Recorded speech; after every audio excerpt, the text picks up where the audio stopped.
Masipag pa rin na naghintay si Ana para kay Dan. Pinuntahan niya ang lugar kung saan sila dapat magkita. Ngunit, hindi sumipot si Dan. Ilang beses rin tumawag si Ana sa cellphone ni Dan. Ngunit walang sumasagot.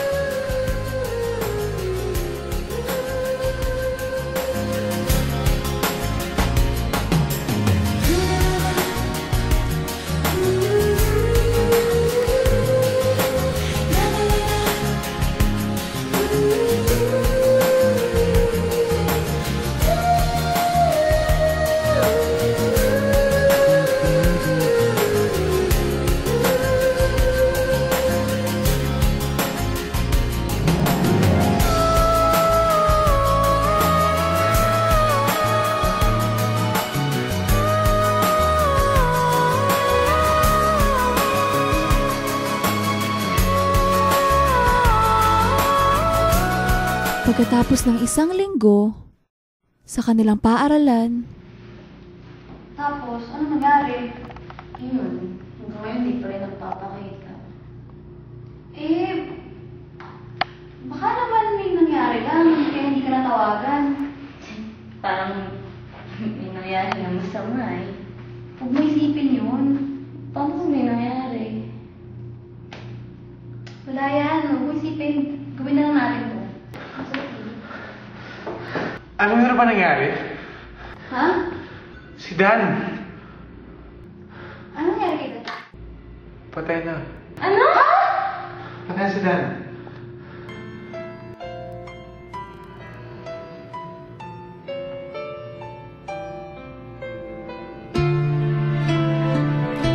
Alam mo ba kung gaanong nasaktan si Ana nung nalaman niya na namatay si Dan?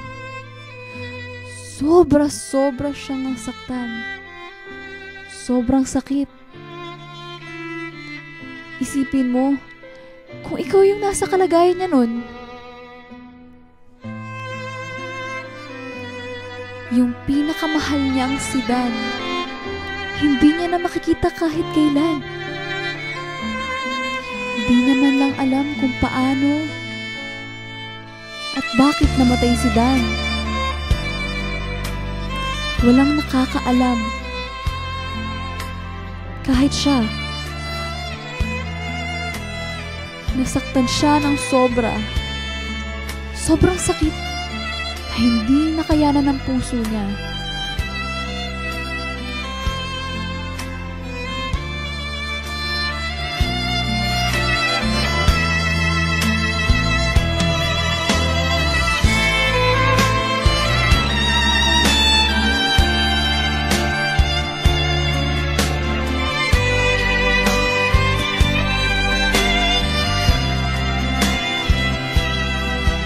Nagkulong si Ana ng ilang araw sa banyo ng kanilang paaralan.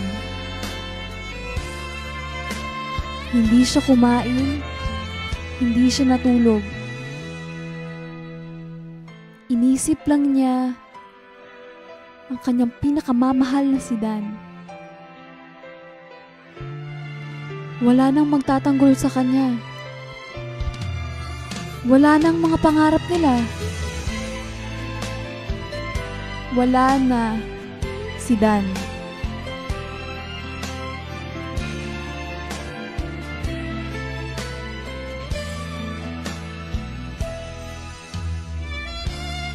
Hindi nagtagal ay naisipan ni Ana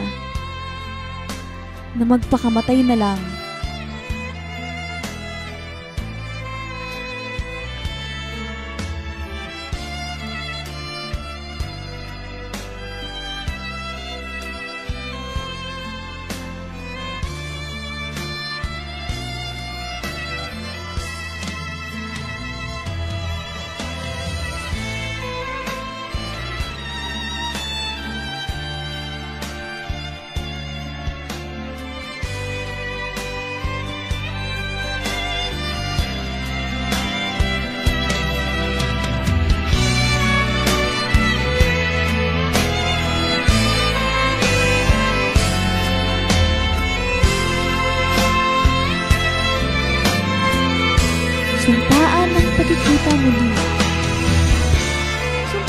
walang wagas na pag-ibig.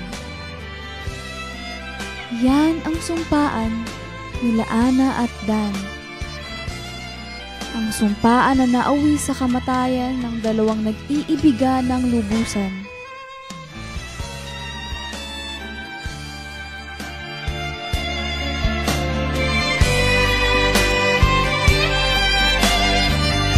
Sa orihinal na alamat ng Sampaguita, pagkatapos ng pagkamatay ni Ana, ay may isang halaman na tumubo.